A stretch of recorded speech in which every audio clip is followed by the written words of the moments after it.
안녕하세요. 저는 현재 국내 굴지의 IT 기업에서 이사직을 맡고 있는 42세 여성입니다. 여러분, 인생에는 정말 기막힌 타이밍이라는 게 있습니다. 바로 3개월 전, 제가 12년 동안 피땀 흘려 일궈낸 커리어의 정점에서 그 사람을 다시 만났거든요. 그 사람이 누구냐고요? 바로 15년 전, 저를 배신하고 떠났던 전 남편입니다. 당시 저는 신혼 3년 차, 27살의 평범한 회사원이었어요. 그리고 그는 지금 생각해보니 평범하지도 않았네요. 오늘은 그날의 이야기를 들려드리려고 합니다. 어떻게 바닥에 떨어진 한 여자가 다시 일어서서 자신을 버린 남자 앞에서 진짜 승리를 거머쥐었는지 말이죠. 2009년 봄, 저는 25에 결혼했어요. 남편은 저보다 3살 많은 회사원이었고 평범하지만 성실해 보였죠. 소개팅으로 만났어요. 친구가 진짜 괜찮은 사람이라고 소개해줬거든요. 첫인상도 나쁘지 않았어요.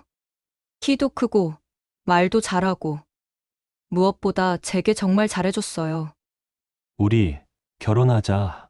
너 같은 여자 놓치면 후회할 것 같아. 6개월 만에 프러포즈를 받았을 때 정말 세상에서 가장 행복한 여자라고 생각했어요. 당시 저는 중견기업의 마케팅팀에서 일하고 있었고, 남편은 건설회사 현장 관리직이었어요. 둘 다 월 200만 원 정도의 월급을 받는 그저 그런 직장인이었습니다. 결혼 준비 과정도 꿈 같았어요. 주말마다 함께 가구도 보고 신혼여행지도 정하고 저는 정말 이 사람과 평생 행복하게 살 거라고 믿었어요. 신혼집은 서울 외곽의 전세 2억짜리 방 2개 아파트. 제 부모님이 1억, 남편 쪽에서 1억을 보태주셔서 겨우 마련했죠. 작았지만 저희만의 보금자리가 생겼다는 게 그렇게 기쁠 수가 없었어요. 여보, 우리 집 정말 예쁘다. 그러게 우리가 꾸며놓으니까 더 예뻐 보여. 그때는 정말 행복했어요. 퇴근하고 함께 마트 가서 장 보고 함께 저녁을 만들어 먹고 주말엔 근처 공원을 산책하면서 나중에 아이 생기면 여기서 같이 놀자라는 이야기도 하고 심지어 가계부도 함께 썼어요. 매달 말에 앉아서 이번 달은 얼마 썼고 다음 달은 얼마 모으자 이런 계획도 세우고 지금 생각해보면 정말 순진했던 것 같아요. 그 모든 게 진짜라고 믿었거든요. 하지만 결혼 2년 차부터 조금씩 이상한 징조들이 보이기 시작했어요. 2011년 여름이었어요. 남편이 야근을 핑계로 늦게 들어오는 일이 잦아졌죠. 처음엔 건설업계가 원래 그런가 보다 했어요. 여보, 오늘도 늦네? 아, 현장 일이 밀려서. 미안해. 근데 이상한 게 야근을 한다는 날에는 꼭 샤워를 하고 들어왔어요. 현장 일을 했으면 더러워야 정상인데 오히려 깔끔한 향이 났죠. 여보, 현장에서 샤워할 곳이 있어? 응, 요즘 현장 시설이 좋아졌잖아. 대답도 어색했어요. 눈도 제대로 못 마주치고.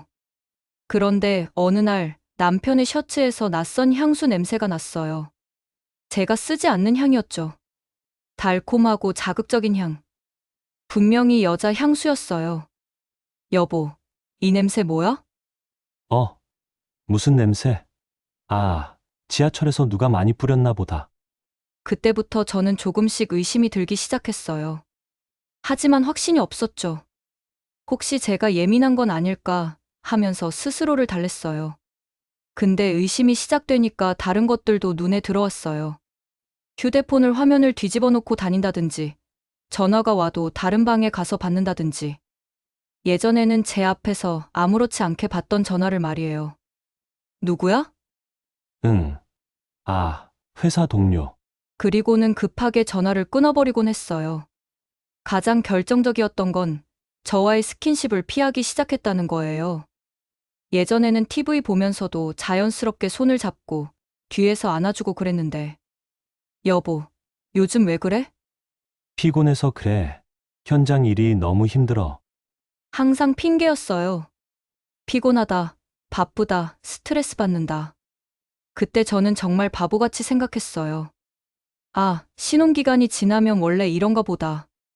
현실적인 부부가 되는 거구나. 지금 생각해보면 정말 그 모든 게 다른 여자 때문이었는데 말이에요. 2012년 결혼 3년 차가 되면서 경제적인 압박도 커졌어요. 아이도 가져야 한다는 부담감, 집도 사야 한다는 압박감. 주변 친구들이 하나둘 아이를 가지면서 저희한테도 부담이 됐어요. 너희는 언제 아이 가질 거야? 집값이 더 오르기 전에 집부터 사는 게 어때? 이런 이야기들이 나올 때마다 남편은 짜증을 냈어요. 왜 남들하고 비교해? 우리는 우리 속도대로 하면 되잖아. 맞는 말이긴 했지만 뭔가 책임감이 없어 보였어요. 미래에 대한 고민이나 계획이 전혀 없는 것 같았죠. 그런데 남편은 점점 더 무책임해졌어요. 가계부를 제가 혼자 관리했고 남편은 용돈만 받아가는 식이었죠. 여보, 우리 적금 좀 더 넣어야 하지 않을까? 지금처럼 모으면 집 사기 힘들 것 같아. 알았어. 나중에 이야기하자. 여보, 나중에 언제야? 우리 나이도 있는데. 아, 왜 이렇게 재촉해? 스트레스 받는다고. 항상 이런 식이었어요. 나중에. 그 나중은 오지 않았죠. 더 화나는 건 남편 혼자만의 지출은 늘어났다는 거예요. 회식비라고 하면서 한 달에 30만 원, 40만 원씩 썼어요. 제가 점심값도 아껴가면서 살고 있는데. 여보, 회식이 이렇게 자주 있어? 회사 생활하려면 어쩔 수 없잖아. 인간관계도 중요하고. 나중에 알고 보니 그 회식비의 대부분이 그 여자와의 데이트 비용이었던 거죠. 그리고 가장 마음 아팠던 건 저와의 대화 시간이 현저히 줄어들었다는 거예요. 예전에는 퇴근하고 와서 오늘 있었던 일들을 서로 이야기하고 주말 계획도 세우고 그랬는데 이제는 집에 와서 휴대폰만 봤어요. 여보, 우리 이번 주말에 뭐 할까? 글쎄, 피곤한데 집에서 쉬자. 항상 피곤하다고 했어요. 저와 있을 때만 피곤한 것 같았죠. 그리고 저는 모르고 있었어요. 그가 이미 다른 여자와 만나고 있다는 걸. 그 여자와 함께 둘만의 미래를 계획하고 있다는 걸. 2012년 12월 크리스마스를 일주일 앞둔 어느 일요일 오후였어요. 남편이 샤워하는 동안 휴대폰에 문자가 왔어요. 평소 같으면 안 봤을 텐데 그날따라 화면에 떠오른 문구가 제 눈에 들어왔죠. 자기야, 오늘 못 만나? 선물도 준비했는데 보고 싶어. 그 순간 머리가 하얘졌어요. 심장이 쿵쾅쿵쾅 뛰면서 손이 떨렸어요. 하지만 용기를 내서 휴대폰을 확인했죠. 비밀번호도 이미 알고 있었어요. 아이러니하게도 제 생일이었거든요. 카카오톡을 열어보니 정말 충격적이었어요. 지영이라는 이름으로 저장된 대화방이 있었어요. 몇 달간의 대화 기록들이 그대로 남아 있었어요. 스크롤을 올려보니 8월부터 시작된 대화들이 나왔죠. 오빠, 오늘 회식 재밌었어요. 나도 재미있었어. 너랑 있으니까 회식도 안 지겹더라. 오빠 와이프는 어떤 분이에요? 그냥 평범해. 너 같지 않아. 오빠, 나 이런 말 하면 안 되는 거 알지만 오빠가 좋아져요. 나도야. 너 때문에 미치겠어. 정말 역겨웠어요. 메시지를 하나하나 읽을 때마다 속이 뒤틀렸죠. 더 충격적인 건 저에 대한 이야기들이었어요. 와이프분, 예쁘세요? 응. 아니야. 결혼하고 나서 많이 변했어. 옛날만 못해. 와이프분은 아직 모르시죠? 당연하지. 워낙 둔해서. 눈치도 없고.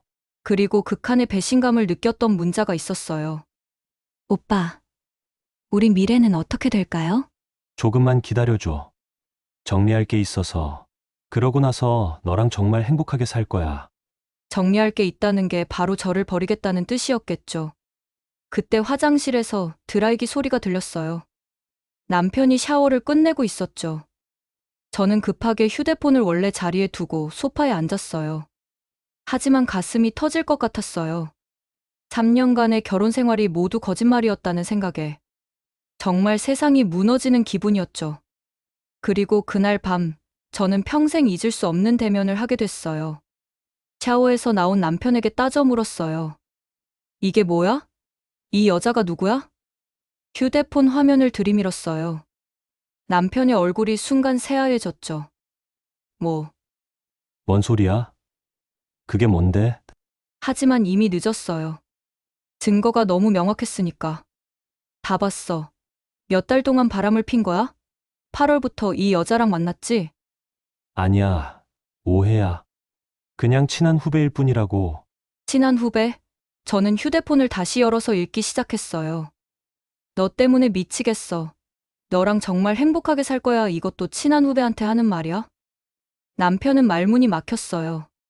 변명할 거리가 없었죠. 대체 언제부터야? 언제부터 나한테 거짓말을 한 거야? 진짜 오해야. 처음엔 그냥 뭐? 그냥 바람을 핀 거라고? 그때 남편이 갑자기 화를 냈어요. 왜 이렇게 따져? 사람 실수할 수도 있는 거잖아. 몇 달 동안 다른 여자와 사귄 게 실수라니. 실수? 이게 실수야? 그럼 나한테 한 거짓말들은 뭐야? 야근한다고, 회식한다고 거짓말한 것들은? 그건 너 상처받을까봐. 결국 남편이 실토했어요. 6개월 전부터 만나기 시작했다고. 처음엔 그냥 호감 정도였는데 점점 진짜 감정이 생겼다고. 미안해. 나도 모르게 이렇게 됐어. 처음엔 정말 아무것도 아니었는데.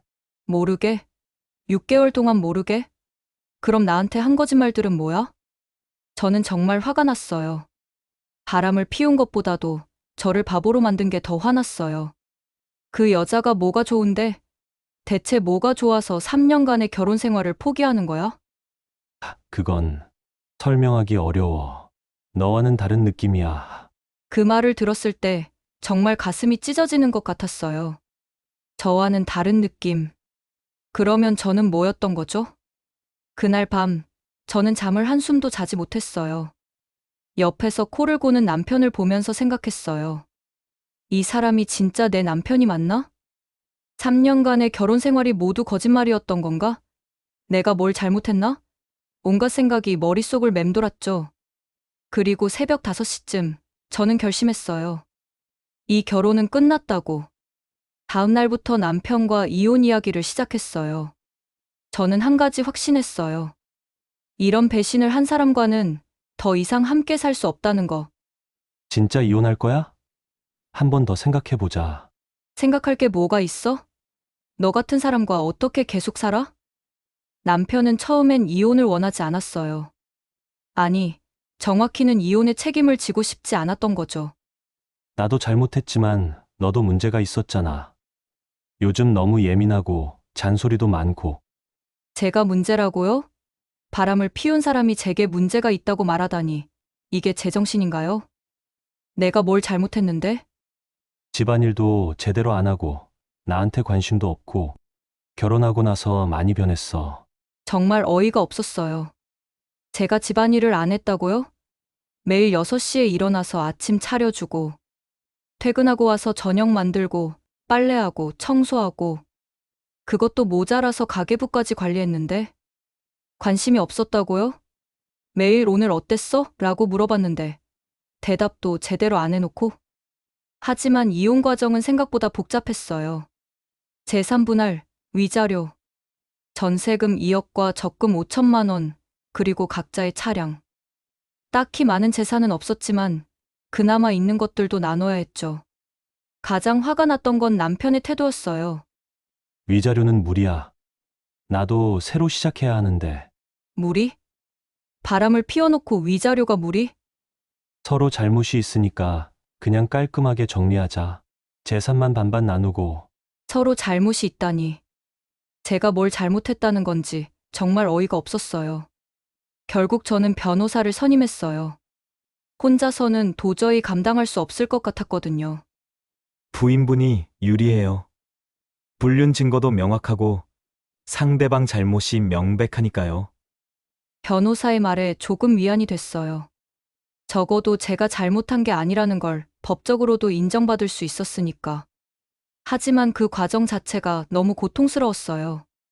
사랑했던 사람과 재산을 계산하고 잘못을 따지고 이게 정말 결혼의 끝인가 싶었죠.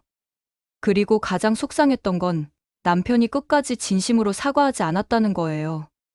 계속 변명만 하고 자기 잘못을 최소화하려고 했어요. 2개월간의 길고 지친 협의 끝에 드디어 이혼 합의서에 도장을 찍었어요. 2013년 3월, 이혼이 성사됐어요. 저는 전세 보증금의 절반인 1억과 적금 2천만 원, 그리고 제 차만 가져갔어요.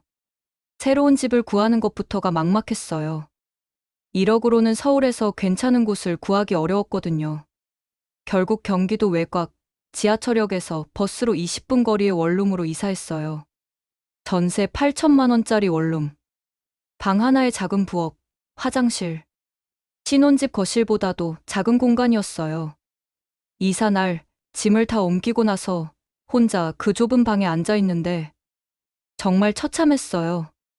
29에 다시 원룸 생활이라니. 친구들이 도와주러 왔어요. 괜찮아. 다시 시작이야. 고생 끝에 낙이 온다잖아. 이제부터 좋은 일만 있을 거야. 고마운 말들이었지만 솔직히 자존심이 많이 상했어요. 결혼 전에도 원룸에 살았는데 3년 만에 다시 제자리로 돌아온 기분이었거든요. 더 힘들었던 건 혼자라는 사실이었어요. 퇴근하고 집에 와도 어서 와라고 말해줄 사람도 없고, 저녁을 혼자 먹고, 밤에 TV도 혼자 보고, 특히 주말이 가장 힘들었어요. 부부였을 때는 주말에 함께 장도 보고, 영화도 보고 했는데, 이제는 할 일도 없고, 갈 곳도 없고, 마트에서 장을 볼 때도 서러웠어요. 1인분 반찬, 1인분 밥. 다른 부부들이 함께 장을 보는 모습을 보면 괜히 눈물이 났어요.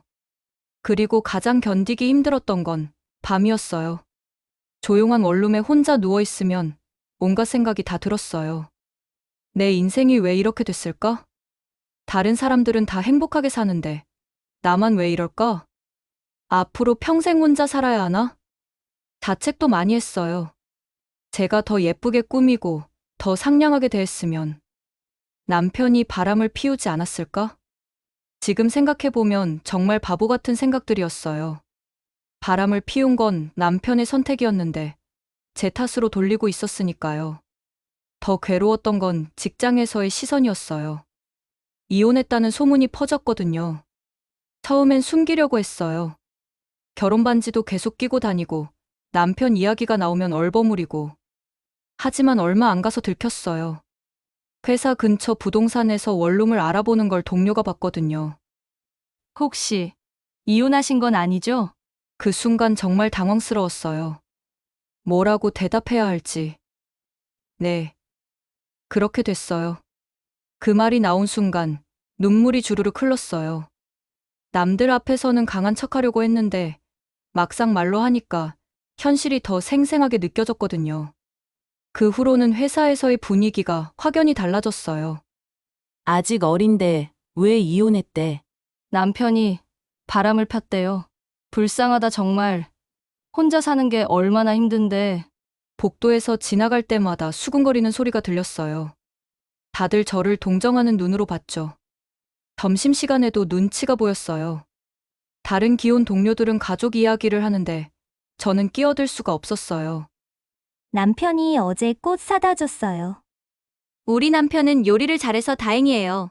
이런 이야기들을 들으면서 저는 그냥 밥만 먹었어요. 말 한마디 못하고. 더 견디기 힘든 건 여자 선배들의 조언이었어요.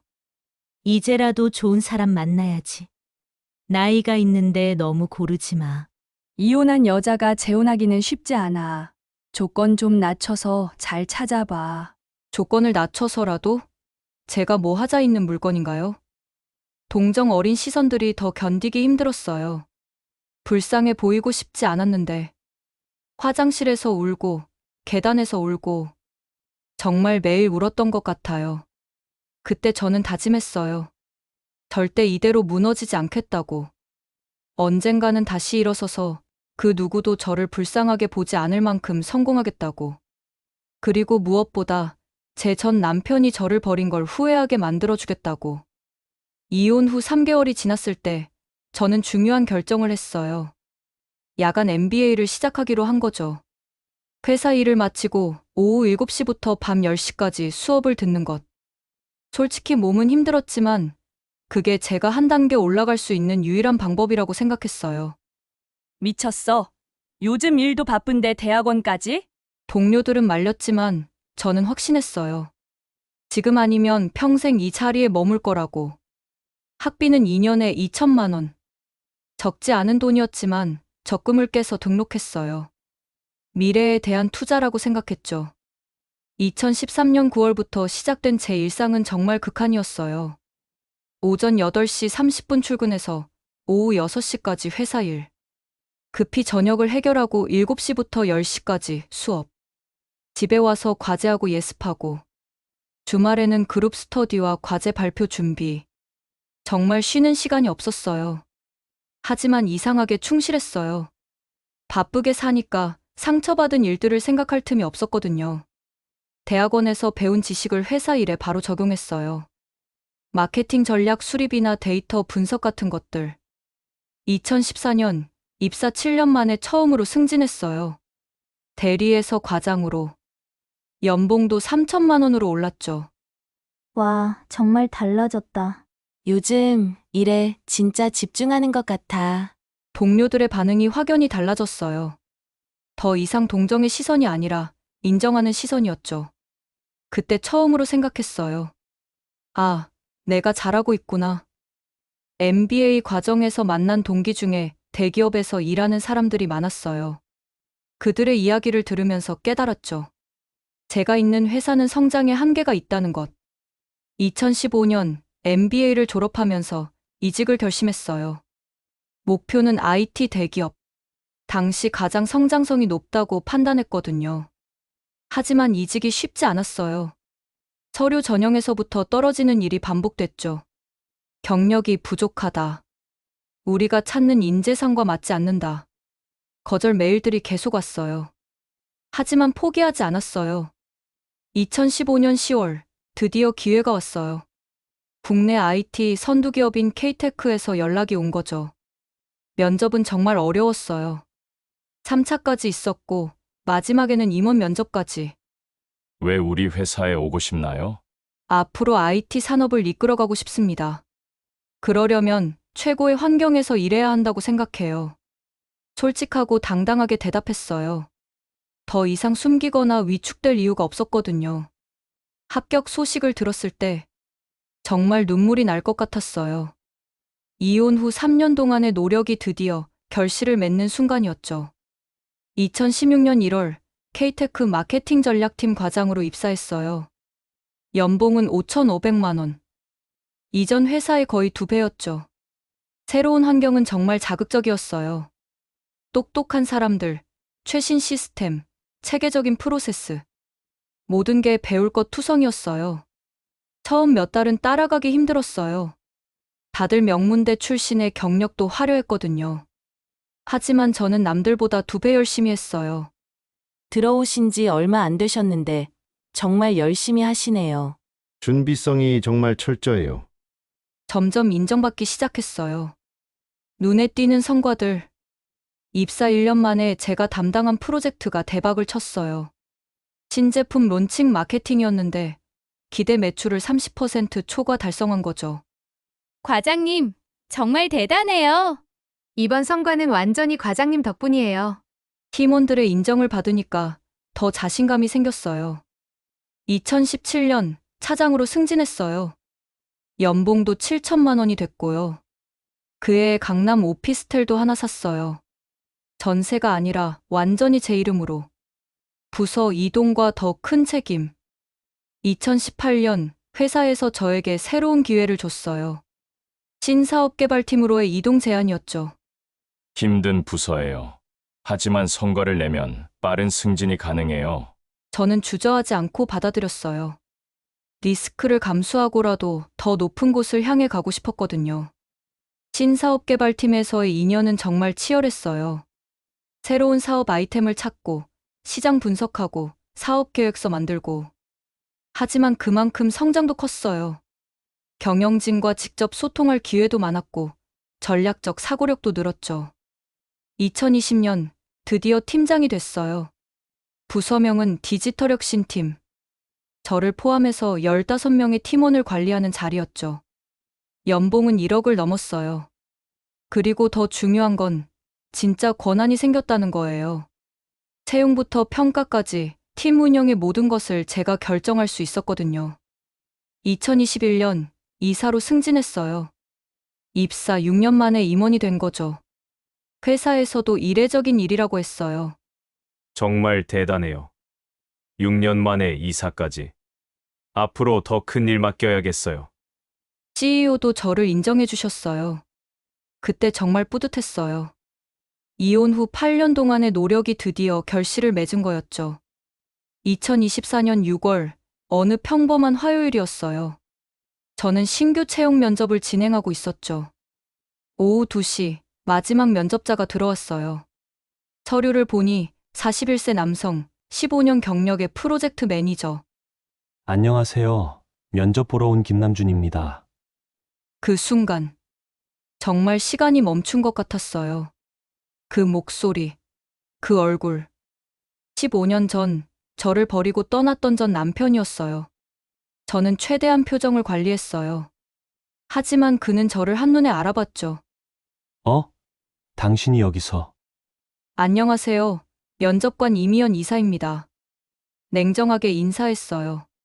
그의 얼굴이 창백해지는 걸 봤죠. 서류를 다시 보니 그는 지난 5년간 중소기업 3곳을 전전하며 일했더라고요. 연봉도 4천만 원 수준. 15년 전 저희가 이혼할 때와 별반 다르지 않은 상황이었어요. 지원 동기를 말씀해 주세요. 저는 K테크가 이 업계의 최고의 회사라고 생각합니다. 그의 대답은 떨리고 있었어요. 저와의 과거 때문에 집중하지 못하는 게 보였죠.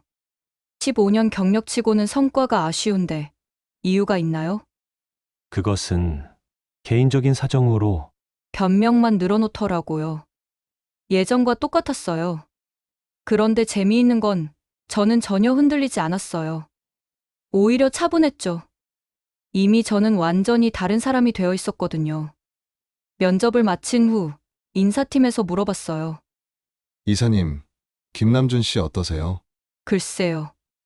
기대에는 못 미치는 것 같은데. 사실 개인적 감정을 떠나서도 그의 역량은 저희 기준에 부족했어요. 하지만 저는 다른 결정을 내렸어요. 그래도 경력은 있으니 계약직으로 3개월간 일해보게 하죠. 제가 직접 관리하겠습니다. 왜 그런 결정을 내렸는지 스스로도 신기했어요. 복수심, 호기심, 아니면 진짜 끝을 내고 싶었던 걸까요? 일주일 후 그가 저희 팀에 출근했어요. 계약직 프로젝트 매니저로. 팀원 여러분, 새로 오신 김남준 매니저입니다. 팀원들에게 소개할 때 그의 표정을 봤어요. 어색함과 부끄러움이 뒤섞인 얼굴. 예전에 저를 너 같은 여자와는 못 살겠다고 했던 그 사람이 지금은 제 밑에서 일하게 된 거죠. 첫 주부터 확실했어요. 그의 업무 능력은 기대 이하였어요. 매니저님, 이 보고서 다시 작성해 주세요. 네, 알겠습니다. 예전 같으면 저에게 화를 냈을 텐데 이제는 고개를 숙이고 있었어요. 팀원들도 느꼈나 봐요. 이사님, 새로운 매니저 괜찮아요? 좀 더 지켜보죠. 한 달쯤 지났을 때 우연히 그의 개인적인 상황을 알게 됐어요. 인사 담당자가 말해준 건데 그는 2년 전에 재혼했던 부인과도 이혼했다고 하더라고요. 그 젊은 여자와도 결국 안 됐던 거죠. 왜 이혼했는지는 모르겠는데 양육비 때문에 경제적으로 힘들다고 하더라고요. 그 순간 모든 게 이해됐어요. 왜 그가 이 나이에 이직을 반복하는지, 왜 이렇게 절실해 보이는지, 그가 저를 버리고 선택한 인생이 결국 어떻게 됐는지 알 수 있었죠.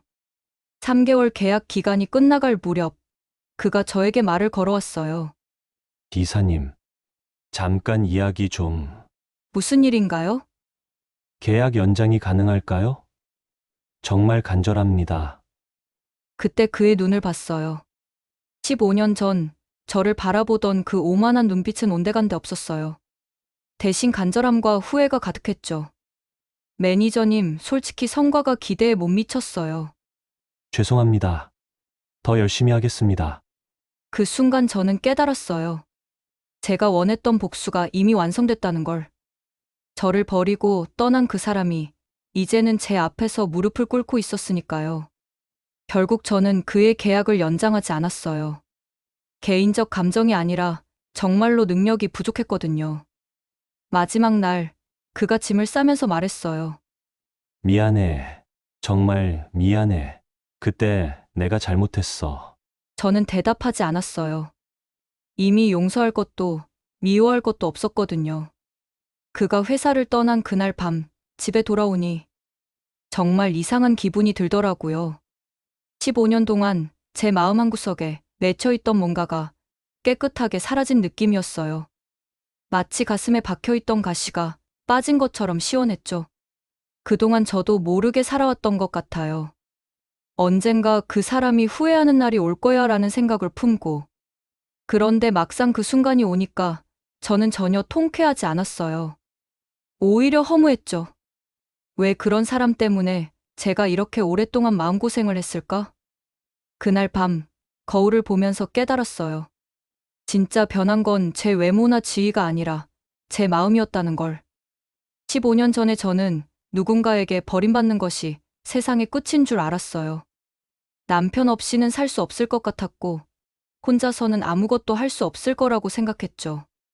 하지만 지금의 저는 알아요. 제가 혼자서도 충분히 행복할 수 있는 사람이라는 걸. 누군가의 인정이나 사랑이 없어도 제 자신만으로도 완전한 사람이라는 걸. 그게 진짜 성공이었어요. 연봉이나 직위보다 훨씬 소중한. 요즘 저는 정말 편해요. 15년 동안 제 마음을 짓누르고 있던 그 무거운 짐이 완전히 사라졌거든요. 더 이상 그 사람은 지금 뭘 하고 있을까라는 생각도 안 해요. 내가 더 성공해서 보여줘야지라는 강박도 없고요. 그냥 저를 위해서 살아요. 제가 하고 싶은 일 하고, 만나고 싶은 사람 만나고, 가고 싶은 곳 가고. 이상하게 그렇게 사니까 일도 더 잘 풀려요. 억지로 뭔가를 증명하려고 하지 않으니까 오히려 자연스럽게 좋은 결과가 나오더라고요. 후회는 없을까? 가끔 친구들이 물어봐요. 그때 좀 더 잘해줄 걸 후회되지 않아? 다시 돌아간다면 이혼 안 할 거야? 전혀요. 단 1초도 후회 안 해요. 오히려 고마워요.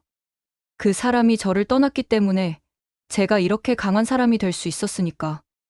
만약 그때 그 사람이 바람을 피우지 않았다면 저는 아마 지금도 평범한 주부로 살고 있을 거예요. 그런 의미에서 그 사람은 제 인생의 은인이에요. 물론 본인은 모르겠지만요. 여러분, 기억하세요. 진짜 복수는 상대를 망하게 하는 게 아니에요. 내가 그 사람보다 훨씬 나은 사람이 되는 것. 그래서 그 사람이 나를 우러러볼 수밖에 없게 만드는 것. 그것이야말로 인생의 진짜 승리입니다. 그리고 가장 중요한 건 그 승리를 맛본 후에는 더 이상 그 사람이 필요 없다는 거예요.